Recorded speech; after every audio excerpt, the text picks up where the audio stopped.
Buenas tardes, estimados docentes, un cordial saludo. A continuación, desarrollaremos la actividad de título correspondiente al caso clínico número 1, que está orientado al área de banco de sangre. Nuestro grupo está compuesto por Catherine Kona y quien les habla Benjamín Brandon. El caso clínico trata sobre un paciente masculino de 67 años que ingresa al servicio de urgencias con un cuadro de dolor estomacal. Se encuentra hipotenso, con fatiga, piel de tonalidad amarilla y refiere a sentir estos síntomas hace más de 3 semanas asociados a la ingesta de una ensalada. Lo que más le llama la atención al paciente es de que cada vez orina de un color más oscuro, tipo Coca-Cola menciona. Se recaban algunos antecedentes clínicos, los que se dejan en evidencia que fue sometido con anterioridad a 2 cirugías traumatológicas.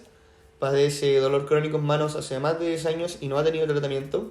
Presenta venas varicosas desde hace 5 años y tuvo tuberculosis en la niñez. Al paciente se le solicitan una serie de exámenes tipo hematológicos, incluyen hemograma, fórmula diferencial y morfología celular, exámenes bioquímicos, exposición a fármacos, también exámenes serológicos que incluyen los virus hepatotropos, se le realiza una ecografía abdominal y exámenes de orina. Con la información que proporcionaron estos exámenes, se sospecha de una hepatitis autoinmune. Mientras se realiza el diagnóstico confirmatorio de esta enfermedad, se solicitan 2 unidades de glóbulos rojos y 7 unidades de plaquetas. Al realizar las pruebas pretransfusionales del paciente en la unidad de medicina transfusional, se evidencia que existen algunas discordancias en lo que es determinar el grupo sanguíneo del paciente, por lo que se procede a repetir la técnica sospechando de que puede existir algún error técnico. Al dar los mismos resultados, se procede a pedir una nueva muestra y ocurre lo mismo, mismos resultados, por lo que se procede a hacer una identificación de anticuerpos irregulares. Al resolver esta discrepancia, se seleccionan las unidades de glóbulos rojos y plaquetas isogrupo y antígeno negativo correspondientes. Se completa la transfusión y no se presenta ningún incidente. Muy buenas tardes, mi nombre es Catherine Kona. Continuaré con la presentación destacando los signos y síntomas del usuario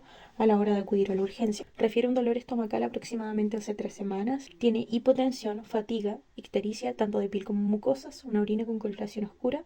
También refiere un dolor crónico de manos hace más de 10 años, sin tratamiento, venas varicosas hace 5 años. Se solicitan pruebas de laboratorio, destacando hemograma, en la cual podemos observar una pancitopenia marcada, valores críticos tanto en hemoglobina, hematocrito y plaquetas, indicando un cuadro de anemia. En el examen bioquímico, uno de los puntos más característicos es el aumento de las transaminasas, que orienta un daño hepático. La fosfatasa alcalina se encuentra normal. A nivel serológico es negativo para los virus hepatotróficos, que es un punto clave a la hora de descartar nuestro diagnóstico a un aumento de bilirrubina que es concordante a tanto la orina oscura como la ictericia que presenta el paciente. A nivel de ecografía no presenta ninguna anormalidad. Tiene proteinuria en la orina. Como tratamiento de inmediato, de acuerdo a los resultados de laboratorio, se espera realizar una transfusión, por lo tanto se solicitan pruebas pretransfusionales, se hace una clasificación ABO-RHD en tubo, la cual genera una discrepancia, como podemos observar acá, en el antígeno A1.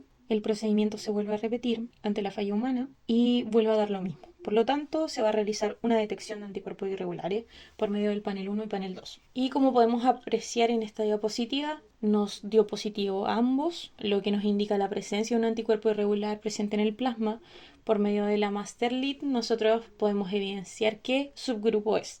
En este caso es el P1 del sistema P1PK. No podemos olvidar que esto fue descubierto en 1927 por Lansdale y Levy. Luego, como mencionamos anteriormente, el tratamiento inmediato es la transfusión, por lo tanto, se van a transfundir unidades de glóbulos rojos ABO-RHD, isogrupo y antígeno negativo, 2 unidades de glóbulos rojos y 7 unidades de plaqueta. Como ya sabemos, por cada unidad de glóbulos rojos el hematocrito va a subir un 3% y la hemoglobina un 1%, entonces los resultados que podemos ver acá son los esperados a las 24 horas post-transfusión. Y con respecto a las plaquetas, se espera un recuento de entre 225.000 a 365.000 por milímetro cúbico. Respecto a la hipótesis diagnóstica, esta se orienta en que al realizar la prueba de detección del grupo ABO-RH del paciente, se evidencia una incongruencia al realizar la prueba sérica, específicamente en los glóbulos rojos A1. Esto puede deberse a la presencia de los anticuerpos irregulares en el paciente y que el paciente padece una patología hepática autoinmune. En torno a la etiología de los anticuerpos irregulares, estos son anticuerpos diferentes a los anticuerpos naturales del sistema sanguíneo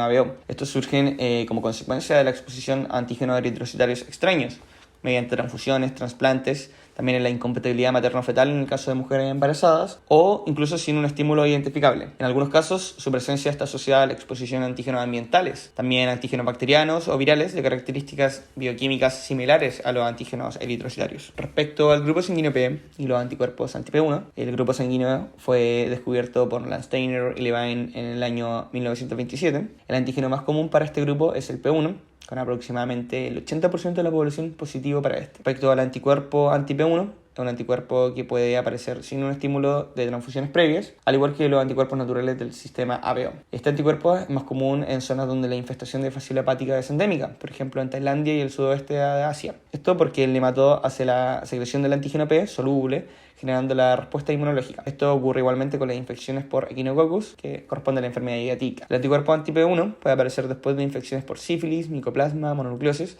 pero son transitorios. O sea que vamos a encontrar generalmente hasta 6 semanas post-infección el anticuerpo. En nuestro país, los anticuerpos irregulares más frecuentes encontrados en donantes son anti-Lewis A, anti-K y anti-E, mayúsculas, mientras que los pacientes son anti-D, anti-E y anti-K, también mayúsculas. Todos estos anticuerpos son capaces de provocar hemólisis in vivo y acortar la sobrevida normal de los glóbulos rojos. Respecto a la frecuencia de encontrar anticuerpos anti-P1, en Chile corresponde a un 0.6% en donantes y un 0.5% en pacientes. Los anticuerpos anti-P1 son más comunes en personas con ascendencia africana y del sur de Asia, y su prevalencia es mucho más baja en población caucásica. Además, se ha observado que estos anticuerpos son frecuentes en personas con ciertas condiciones médicas como enfermedades autoinmunes, enfermedades infecciosas crónicas, cáncer y trasplantes de órganos. Respecto a la fisiopatología, los anticuerpos irregulares son proteínas que reaccionan contra antígenos específicos. Son poco comunes y producen incompatibilidad sanguínea entre los donantes y los pacientes. Esto debido a que tienen la capacidad de acortar la vida media de los glóbulos rojos, causando hemólisis o ayudando como opsonina para la activación del sistema de complemento. Respecto a los anticuerpos anti-P1, existen de dos tipos. El más común es el IgM, que no puede pasar a través de la placenta, e IgG, que es el responsable de los efectos fetales. Sin embargo, no está asociado a enfermedad hemolítica del recién nacido. El anticuerpo anti-P1 es una crioglutinina con actividad máxima entre los 4 y los 23 grados Celsius. Aglutina muy débilmente a temperatura ambiente y a menos que se demuestre la presencia de anti-P1 en pruebas a 37 grados Celsius, este carece de significancia clínica en la mayoría de los casos, ya que no puede producir actividad hemolítica. En el feto, IgG anti-P1 no está asociado con hemólisis porque la expresión del antígeno P en los eritrocitos es muy mínima o nula. Por esto está asociado a la muerte intrauterina, estadísticamente en los primeros 5 meses. Hepatitis autoinmune. De etiología desconocida. Es un trastorno hepático inflamatorio progresivo que afecta principalmente a las mujeres. Sin embargo, no existe ninguna evidencia clara de por qué hay más casos de mujeres que en varones, caracterizados serológicamente por niveles elevados de las transaminasas y la inmunoglobulina IgG.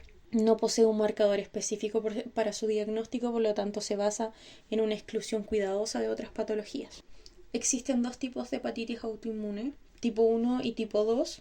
Generalmente la tipo 1 ocurre principalmente a las mujeres jóvenes entre 35 y 40 años como edad promedio, en la cual también se puede destacar la presencia de anticuerpos antinucleares, tanto como ANA, AML también, que es de músculo liso. En el tipo 2 está más asociado a los niños entre 2 y 14 años y también está acompañado de la aparición de enfermedades inmunológicas asociadas. Dentro de esta patología podemos encontrar 3 tipos de hallazgos: los hallazgos bioquímicos, histológicos y autoanticuerpos. El primero está asociado al aumento de las transaminasas y de la bilirrubina, con una fosfata alcalina generalmente normal o levemente elevada. También es común encontrar niveles persistentes bajos de la C4. Con respecto a los hallazgos histológicos, lo más común son los hepatocitos en roseta y la infiltración de células plasmáticas. Y por último, la presencia de anticuerpos específico no hay ninguno. Sin embargo, podemos encontrar ANA, SMA y de proteína citosólica. Con respecto a la epidemiología, la hepatitis autoinmune a nivel nacional no tiene cifras exactas.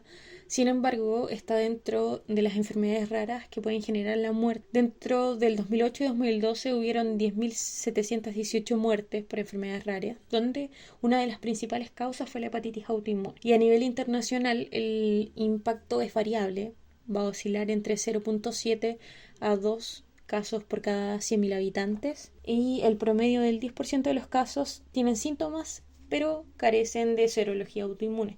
También debemos destacar que generalmente esta patología es asintomática. Pero la pregunta es, ¿cómo se genera la hepatitis autoinmune? ¿O qué es? Bueno, es el resultado de la predisposición e interacción de diferentes factores inmunológicos, genéticos y ambientales que promueven una respuesta lesiva contra el tejido hepático sobre huésped genéticamente predispuesto. Se induce a la pérdida de la tolerancia de los antígenos hepatocelulares que disiparía un ataque autoinmune, mediado principalmente por las células T sobre el hígado, que lleva a una necrosis y a una fibrosis progresiva. Diagnóstico clínico. Paciente con signos y síntomas que indican un evidente estado de salud alterado, con algún grado de compromiso hepático, como se evidenció en las pruebas bioquímicas, orina de color oscura. Dada la situación, se le solicita una serie de exámenes con el principal objetivo de encontrar el origen de la situación patológica, antecedentes recabados, destacables, un dolor crónico de manos de hace más de 10 años sin tratamiento. También el paciente ha sido sometido a 2 cirugías traumáticas. El diagnóstico a nivel de laboratorio,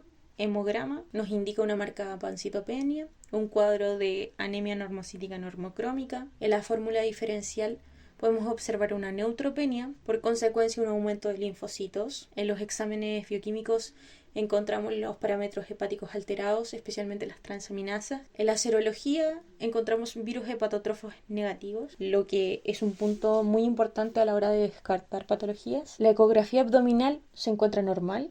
El examen de orina marcaba proteinuria, aumento de bilirrubina y urobilinógeno. Continuando con el diagnóstico de laboratorio, valores críticos, hematocrito, hemoglobina y plaquetas. Fueron solicitados 2 unidades de glóbulos rojos y 7 unidades de plaquetas. Se realizaron pruebas pretransfusionales. Como mencionamos anteriormente, hubo una incongruencia en la prueba inversa, principalmente en el antígeno A1, por lo cual se realizó una detección de anticuerpos irregulares, una aglutinación tanto del panel 1 como panel 2, obteniendo los mismos resultados y confirmando la presencia de un anticuerpo irregular. En este caso fue del grupo P, específicamente P1. Algunas pruebas complementarias que podrían orientar al clínico a realizar el diagnóstico en las primeras etapas sería la saturación de oxígeno, algunas pruebas de coagulación acompañados por tiempo de sangría. El diagnóstico requiere la exclusión de otras posibles causas de lesión hepática, como infecciones virales, hepatotoxicidad y el consumo excesivo de alcohol. Algunas enfermedades metabólicas hereditarias como la enfermedad de Wilson, hemocromatosis y el déficit de la alfa-1 antitripsina. Los valores de aptoglobina también es un dato que podría ser útil. La aptoglobina es una proteína producida por el hígado que se une a un tipo de hemoglobina. Las 2 proteínas se conocen como el complejo aptoglobina-hemoglobina y es un complejo que es eliminado rápidamente del torrente sanguíneo. El hígado lo elimina del cuerpo cuando los glóbulos rojos se dañan, liberan más hemoglobina del torrente sanguíneo y esto significa que se elimina más el complejo aptoglobina-hemoglobina del cuerpo. La aptoglobina puede salir del organismo más rápido de lo que el hígado la puede producir. Esto hace que los niveles de aptoglobina en la sangre bajen. Niveles de aptoglobina demasiado bajos pueden ser un signo de un trastorno de glóbulos rojos como la anemia. Por otro lado, una biopsia hepática, en la que se suelen destacar la gran actividad inflamatoria y las abundantes células plasmáticas dentro del tejido hepático, es sumamente beneficiosa para orientar el diagnóstico. También apoya la sospecha diagnóstica de hepatitis autoinmune el hecho de que el paciente presente otras enfermedades autoinmunes asociadas, como tiroiditis autoinmune, por ejemplo. Y esta misma situación ayuda a que la respuesta sea más favorable al tratamiento inmunosupresor. Y finalmente, otras pruebas complementarias que podrían dar un diagnóstico igual definitivo son las pruebas de anticuerpos antinucleares, antimúsculo liso, anticromosomas hígado-riñón y pruebas de función hepática en general. Bueno, respecto al tratamiento y seguimiento, el paciente presentaba algunos valores alterados y de carácter crítico, específicamente en el hemograma, además de la incongruencia en la clasificación ABO y RH. Para esto se realizan las pruebas transfuncionales, se transfunden la unidad de glóbulos rojos y plaquetas pertinentes, isogrupo y antígeno negativa, para el anticuerpo regular que se identificó. Esto según los requerimientos del paciente. Se realiza hemovigilancia y un hemograma periódico para ver si las funciones se están supliendo. En lo que concierne a la hepatitis autoinmune, salvo en algunas excepciones, deben tratarse todos los enfermos independiente de la forma en la que sea la presentación de la enfermedad. Rara vez la hepatitis autoinmune va a mejorar espontáneamente. El tratamiento funciona mejor cuando la hepatitis autoinmune se descubre de forma temprana. El objetivo del tratamiento es controlar la enfermedad y reducir o eliminar todos los síntomas, o sea, la remisión de la enfermedad. La terapia estándar es a base de corticosteroides, como prednisona, metilprednisolona, e inmunosupresores, como la azatioprina.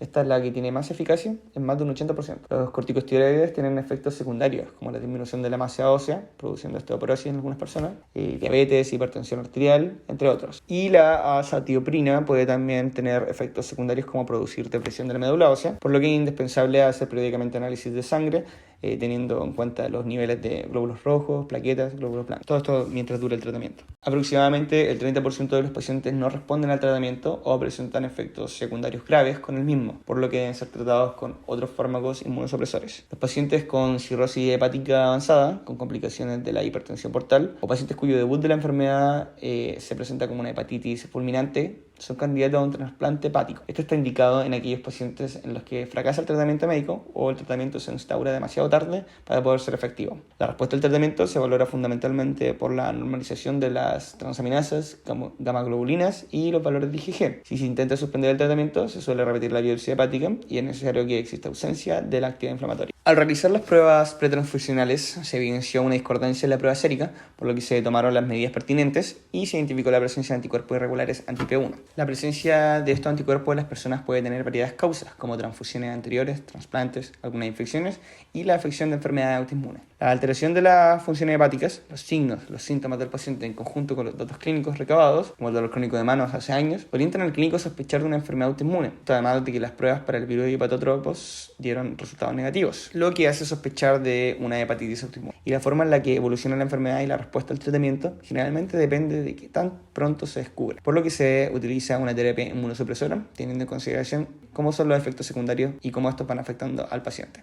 Los anticuerpos irregulares que se identificaron en el paciente son de tipo P1, pertenecen al grupo P. Estos no son significativos clínicamente, se presentan en una fracción muy pequeña de la población y raramente se ven involucrados en reacciones posttransfusionales. Finalmente, si bien existe una relación fisiopatológica entre una discordancia en la prueba de grupo APO-RH por anticuerpos irregulares y la presencia de una enfermedad autoinmune, no se puede asegurar que en este paciente exista esta relación de forma explícita, debido a que al presentar antecedentes de 2 cirugías traumáticas existe la alta posibilidad de que haya recibido transfusiones sanguíneas previamente. A continuación se puede evidenciar la lista de referencia y por último presentamos el mapa conceptual del caso número 1 de banco de sangre. Paciente varón de 67 años, acude a servicios de urgencia, se le realiza una anamnesis donde presenta dolor estomacal, hipotensión, fatiga, ictericia de piel y mucosas, refiere sentir estos síntomas hace más de 3 semanas. En los antecedentes clínicos, presenta 2 cirugías traumatológicas sin mencionar los años, dolor crónico en manos hace más de 10 años, sin tratamiento, venas varicosas y tuberculosis en la niña. De acuerdo a esto se realizan los siguientes exámenes de laboratorio: hemograma, bioquímico, serológico y